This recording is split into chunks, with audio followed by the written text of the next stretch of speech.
and ready to become the CEO of your life and the architect of your future, then my girl, you're in the right room.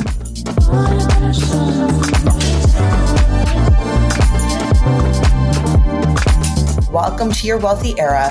Welcome to the Wellthy CEO podcast. Hey friends, welcome back to the Wellthy CEO podcast. I'm Shae Invidiata, your host. On the weekend, I had the pleasure to speak at the Money Move Summit hosted by Run the World Summit at the TD Bank headquarters in downtown Toronto. And I want to take you inside this room because what happened in there is exactly the type of conversations that more women need to be having more often and in more places. And this is why I just wanted to come on today to share with you what was happening inside that room. So let me set the scene a little bit. The summit was held inside the bank at the headquarters, as I said. And there is something really incredible about being in that environment that you can't fake it, right? You walk in and you feel the presence of money. You feel the presence of power.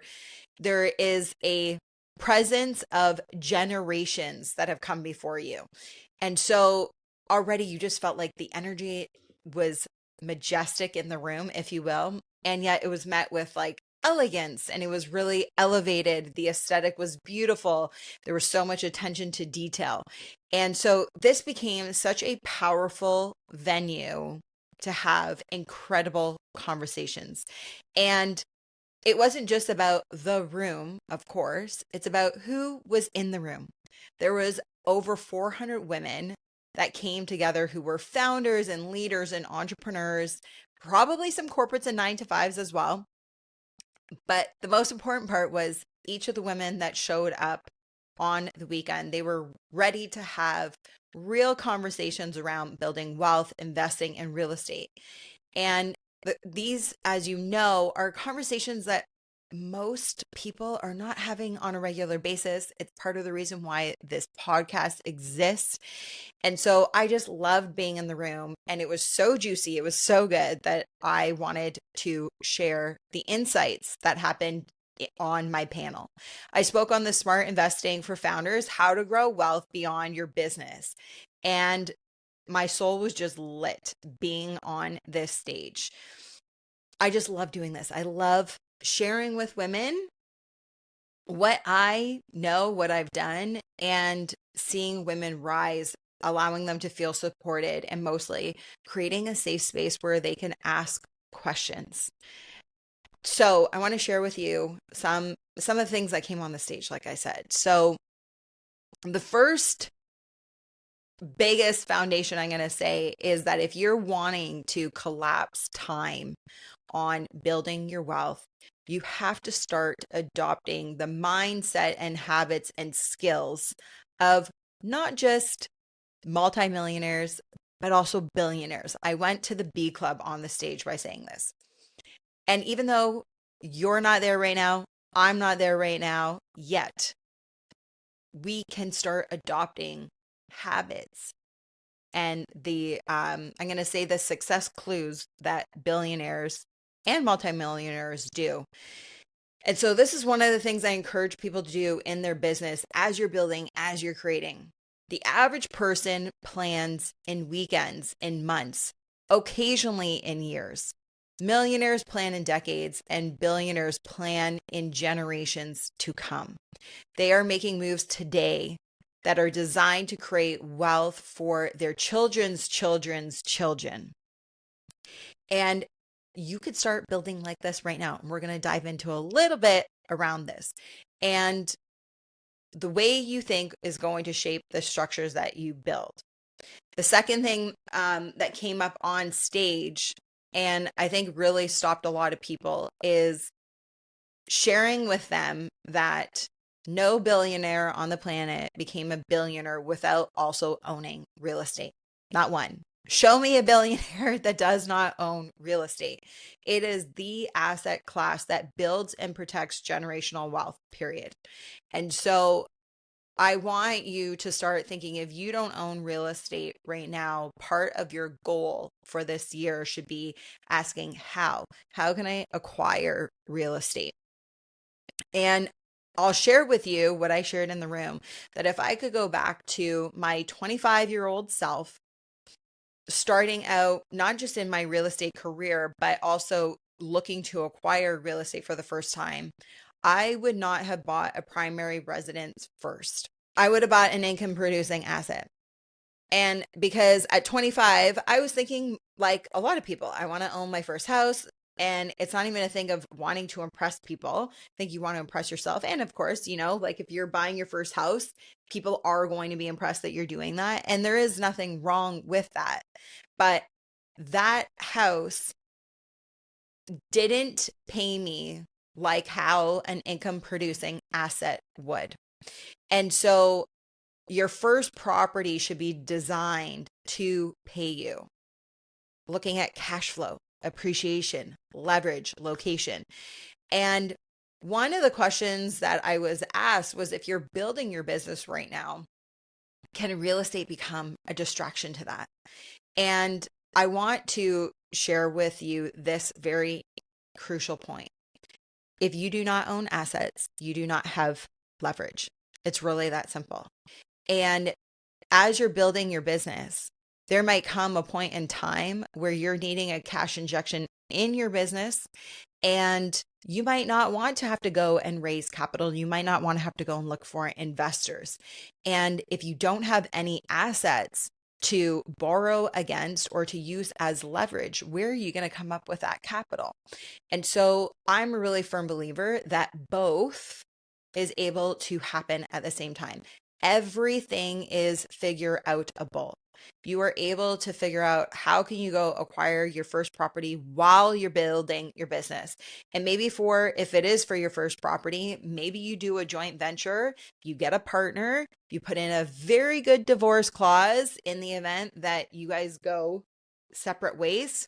You want to protect yourself always. And that might be a good entry point for you to be able to get into the real estate game while still building your business. And I want to share this other important reality, is that today's money always feels expensive. And then tomorrow, you'll wish that you bought yesterday. If you are buying a good performing asset in real estate, it is going to go up over time. And you will look back as you're building your business saying, I wish that I did buy something 5 years ago, 10 years ago. And so just because you're building a business, don't, I'm going to say, neglect also considering to invest in real estate. And there are ways, of course, like I just shared with you, to be able to do that. One of the other light bulb moments that happen in the room for people is there was an insurance person on the panel and talking about using insurance as a protection vehicle. And that is true.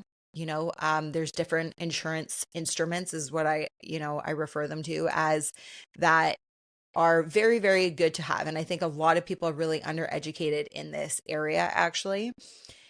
And I gave two takeaways that I want to share with you: the power of having different insurance. We think of insurance as like paying for your car, and you pay that monthly payment and you never see it again. Even if you never get into an accident for your entire policy life, you'll never see that money again.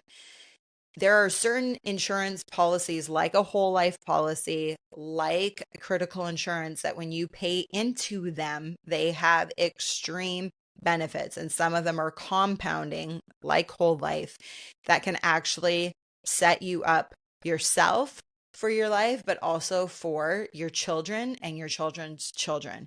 And this is what millionaires do, multimillionaires do, and the billionaires do in order to structure generational wealth and protect their assets and their money being passed down to the next generation. So I want to give you an illustration.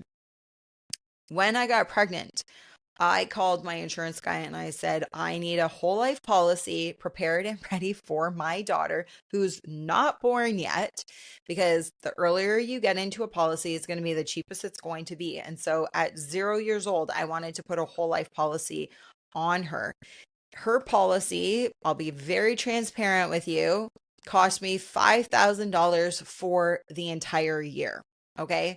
You can choose to pay it in a lump sum. You can choose to pay it in monthly payments, but it only cost me $5,000 for a year.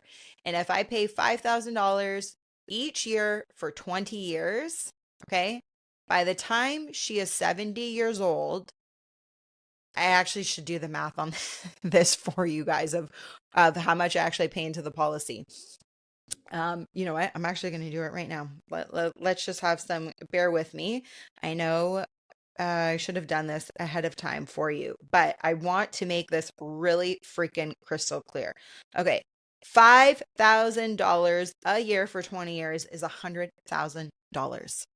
Okay. If you're listening right now, just take a guess, a mental guess to yourself, what you think at 70 years old my daughter is going to have available to her inside the policy that she can borrow against, she can live off of, she can take it out to use it as a loan, she could use it as a down payment on some other property, she could use it as a pension plan, which will be way more lucrative than any pension plan is going to pay you out if you are paying into a 401k if you're in the United States, or if you're in your RESPs here in Canada.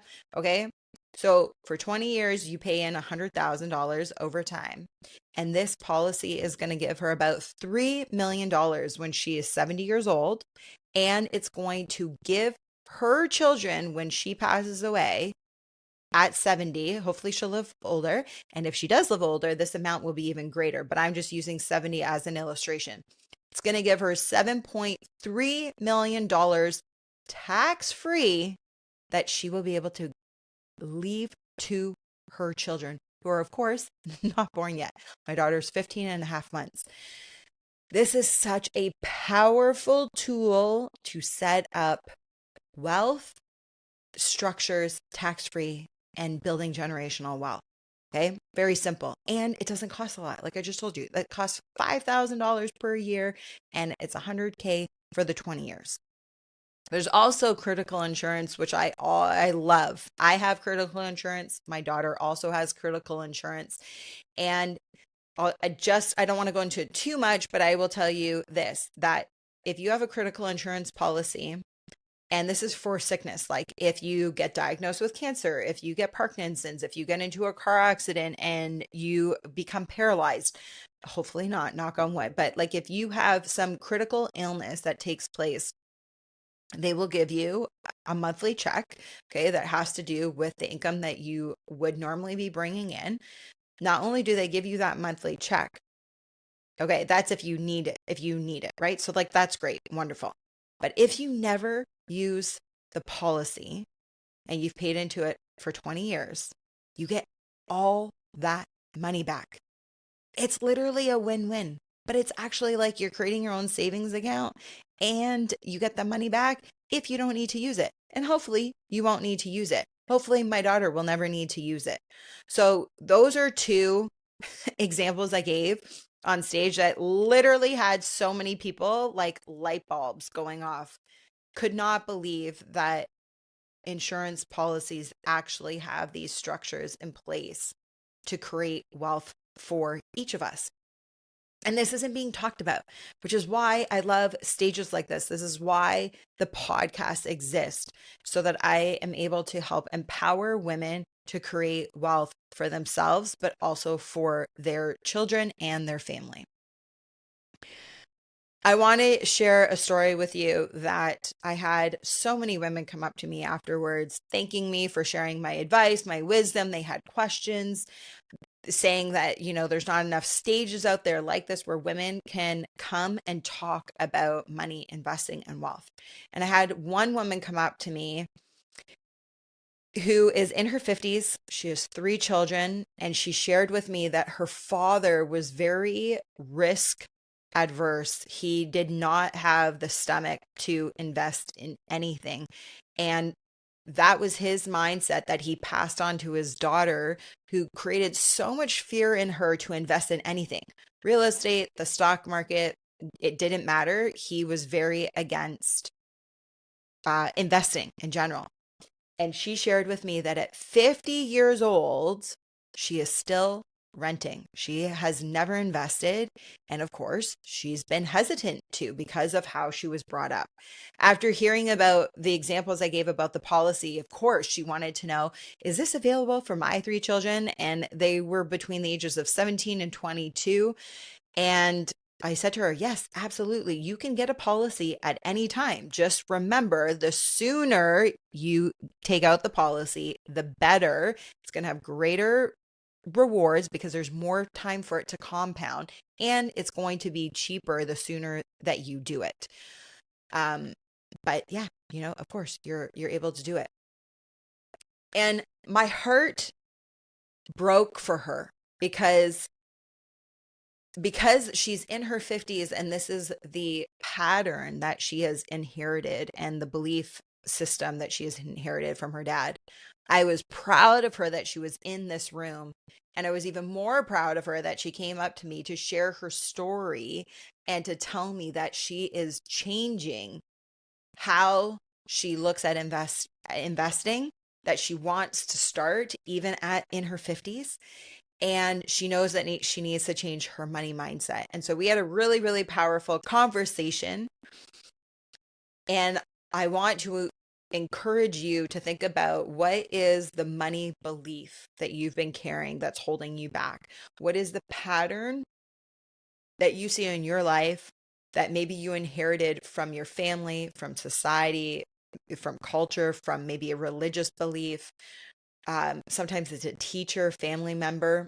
Think about the narrative around money and investing that you had been raised in, and how is that blocking you? How is that holding you back? Because if you don't break it, and especially if you have children, guess what? It gets passed on to your children to also inherit. And so, this is why, guys, this is why I love having these conversations. This is why I love doing what I do. And I don't ever want women to feel embarrassed asking questions about investing, around real estate and finances. And these conversations are so normalized amongst men. And I feel like women are still trying to just crack open the door. Forget finding a seat at the table. Most women are still trying to find the table. And every time I get on a stage and share about something like this, I just know that this is what I am supposed to be doing. And I love giving women permission to ask the questions, permission to want more, permission to become an owner, to become an investor, permission to desire wealth without apologizing for it. And guys, this is why being in the right room matters. If you are the smartest person in the room, girl, let me tell you, you have outgrown that room. You want to find yourself in the room surrounded by people who have done what you want to do, who are willing to pass the baton, share their advice, share their success, but also challenge you. They encourage you to grow, and they're people that want to see you expand. They want to see you rise. And so I want to share this with you.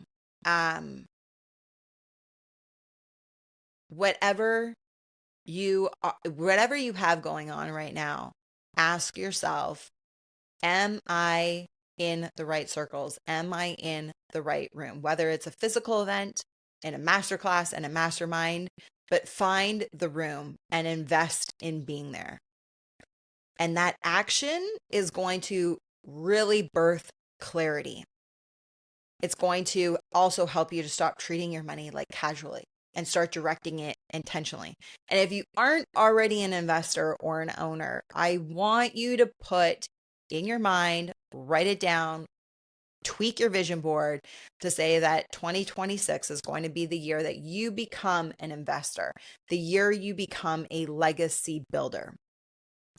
And I want to share two gifts with you today that I also shared on the weekend when I was speaking.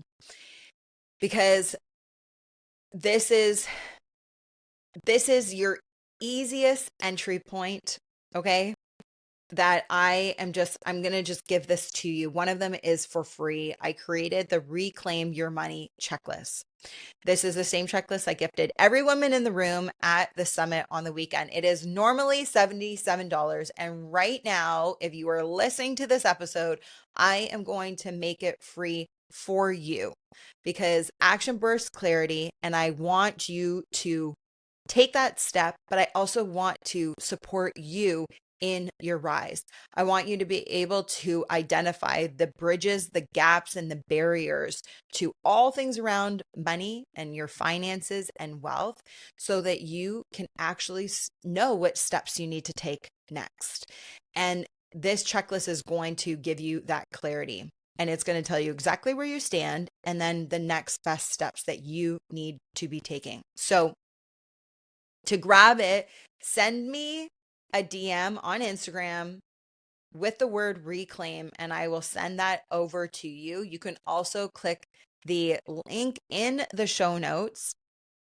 And because I said I'm going to make it free for you, you're going to use the word reclaim at checkout as well. Okay, so DM me the word reclaim on Instagram. I'll send it to you, or click the link in the show notes below. But then remember to use reclaim at checkout. The second invitation that I have for you is on May the 6th. I am hosting a masterclass called Unlocked. This is where we're going to transform financial confusion into investor confidence. This is about being in the right room. My girl, this is the room you want to find yourself in. And I would love to walk you through going deeper, getting really clear on your money mindset. What is your money story? We're going to reframe that, and then talking about wealth building strategies and structures and investing in real estate. We are going to go all into it. It's going to be a live masterclass. It's 3 hours long. You're going to get an incredible workbook that's over 30 pages of so much goodness and value. You will also be able to get the replay so that you can go back and watch it as many times as you need to. You'll have the workbook right there beside you as well. But get in this room. Come and join me. You'll be able to ask your questions. And I just know for so many women that this really is going to help elevate them and change their lives. We are going to transform financial confusion into investor confidence. And I want you to know there's more available for you. So this is where we stop circling conversations and we finally get into it. We step into it. And I would love to see what the next 6-12 months looks like and how it changes for you after you've come through the masterclass. Your financial life is just going to look different. You will be more clear. You're going to have confidence. You're going to have a plan, and you're going to be able to make moves that you didn't even know were possible before. So if you want to find yourself in that room, DM me the word masterclass on Instagram or click in the link in the show notes below, and I will send you all of the details and how you can claim your seat. Guys, I love you. I love you for being here. And before I let you go, I want you to remember that woman in her 50s because she's not just a story. She's also a mirror for so many of us. And we can break that pattern. There is that belief that you've inherited from a parent, from your culture, a version of yourself that you didn't know better yet. And this isn't about fault. This is really about how are we going to break the cycle, break the pattern. Because if you don't, the people watching you, your children, your team, your community, they inherit it next. You don't need to have it all figured out. That's the best part. You don't need to be where you think you should be. You just need to be in the right room. So I'm going to save a seat for you. I love you all. I'm here for you. I'm rooting for you. And if this episode resonated with you, share it with a woman who needs to hear it. This is how we grow the room. This is how we see more women supported and rise. And I want to see your women in the room with us. Until next time, guys, stay wealthy. If something in today's episode resonated with you or sparked a shift, tag me on IG or send me a DM. I genuinely love hearing what lands for you. And if it spoke to you, share it or leave a quick review. It helps more women find this show and step into their own wealthy era. Until next time, lead with purpose, live with intention, and stay wealthy.